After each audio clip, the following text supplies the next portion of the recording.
paano pag yun ay alam mo ba, ito nangyayari talaga sa ating bansa, di ba? Alam mo, yung mga bata na tinatapon lang. Sa totoo lang? Oo, nanganak. Oh. Na paminsan, may kumadro na ba yung mga, di ba? Foundling. Oo. Partner, correct. Binanggit mo yan si ano. Yung ganong klaseng sitwasyon. Paano yung partner? Puntahan ko muna yung sinabi mo ni Senator Grace, Grace po. Di Senator Cheese, President Cheese. Hinalintulan niya kay Grace po. But if you remember the case of Senator Grace Poe, it was a decision of the Supreme Court about being a foundling. Sa kaso ni Senator Poe, hindi nga kilala yung nanay at tatay, di ba? That's why foundling. And she was adopted by her adoptive parents, Fernando Poe Jr. and Susan Rosas. But the Supreme Court declared presumptively that she is a citizen. Kasi hindi mo pwedeng i-deprive ng citizenship ang bata. Di ba? Yun ang sabi nila. Mm-hmm. So by analogy, ito may passport pa nga eh. Si Senator Grace, ginamit din namin rason yun sa kaso, na may passport, may ID, may license, may ganun. So, patunayan yung hindi. Hindi pwedeng, hindi namin alam kung sino, kaya siguro Amerikano yan. Hindi namin alam kung sino yung nanay, yung tatay, Chinese, so Chinese siguro yan. There is a basic principle in law. He who alleges must prove the same. Mali na ikumpara ni Senator Cheese yung naging kalagayan ni Senator Grace po na kinonsidera na foundling. Paano ba dinefine ang foundling? A foundling shall be a deserted or abandoned child or infant with unknown facts of birth and parentage. Hindi ito nag-a-apply kay Mayor Alice Go. Bakit? Kilala niya yung tatay niya. Alam niya yung tatay niya Chinese. So hindi mo masasabi mapipresume siya na Filipino kung hindi niya mapapakita yung history o existence ng sinasabi niyang nanay na Filipina. Ano ba sinasabi sa ating batas? A foundling found in the Philippines or in the Philippine embassies, consulates, and territories abroad is presumed a natural-born Filipino citizen regardless of the status or circumstances of birth. As a natural-born citizen of the Philippines, a foundling is accorded with rights and protections at the moment of birth, equivalent to those belonging to such class of citizens whose citizenship does not need protection or any further act. Ito, ano ang presumption? The presumption of natural-born status of a foundling may not be impugned at any proceeding unless substantial proof of foreign parentage is shown. Dito, aminado si Mayor Alice Go na ang tatay niya Chinese. Ang hindi lang niya ma-prove ay yung kung ano ang citizenship ng nanay niya dahil di niya nga kilala. At maliwanag pa sa record ng PSA na ito sinasabi niyang nanay ay walang existing record. Walang birth record yung sinasabi niyang nanay. Kaya lumalabas tuloy na yung pangalan ng nanay niya na inilagay sa kanyang birth certificate ay gawa-gawa lamang. Kakaiba to sa sitwasyon ni Senator Grace po. Kasi pag foundling, wala silang alam kung sino o anong citizenship ng mga magulang ng bata na naiwan sa Philippine territory. So, hindi niya pwedeng ipagkumpara ito. Malayong-malayo sa sitwasyon ni Mayor Alicia Go na sinasabing ang tatay niya ay Chinese. Kaya kung hindi matitrace na yung nanay niya ay Chinese o yung nanay niya ay existing, mananatili siyang Chinese. Angelito Go and si Go Jiangzhong is one and the same. Tama po ba, Mayor Alice? Your Honor, nickname po niya, Filipino name po niya, pero siya po ay isang Chinese po. Ang claim ni Angelito Go, Filipino siya in all of the application. Siya kasi yung nag-file nitong birth certificate mo, gusto rin namin makilala kung sino siya. So, ito ba siya? Ito ba siya? Opo, Your Honor. Just to put on record, this is the passport supplied by the Bureau of Immigration. No? So, makikita natin dito, Chinese passport ang hawak niya. At hindi siya masasabing stateless citizen. Hindi nga siya foundling eh. Kasi pinanganak siya sa farm.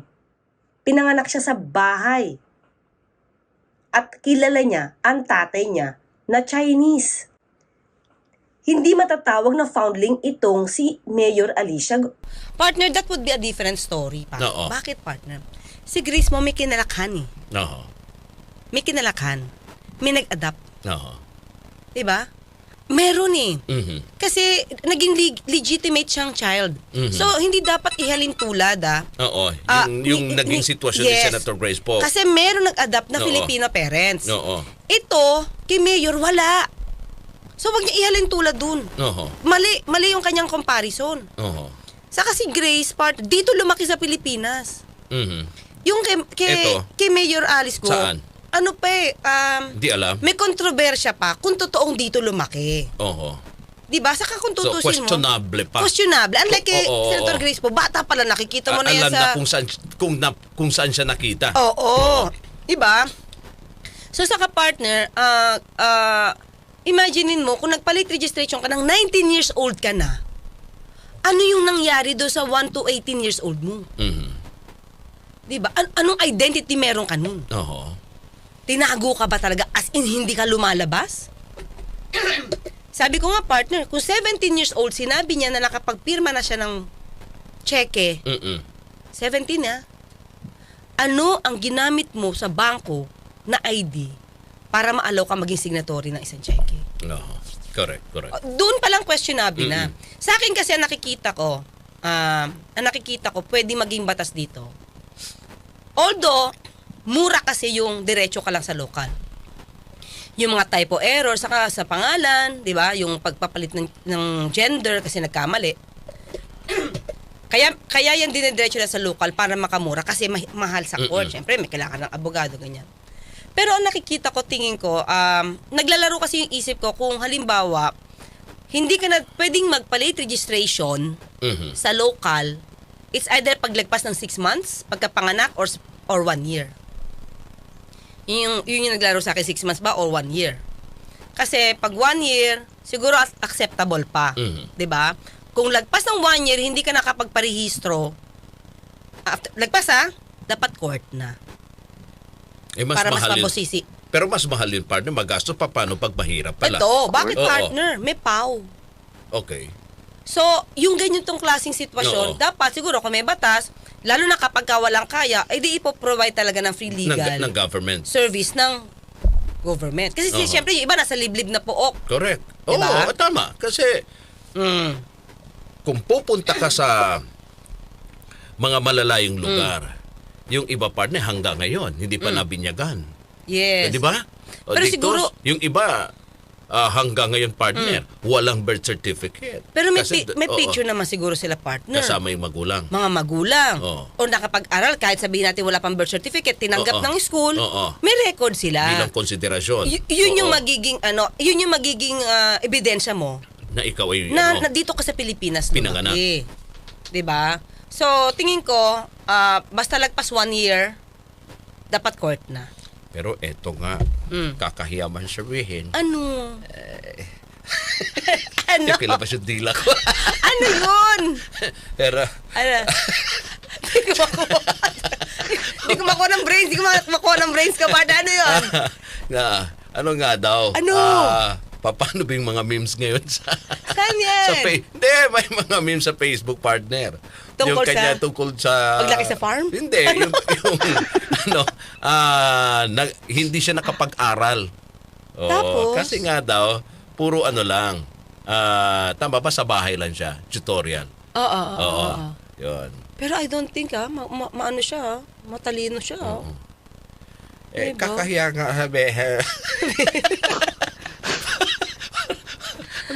Diba? Hindi ako, tingin ko maganda yung, Oo. magaling siya.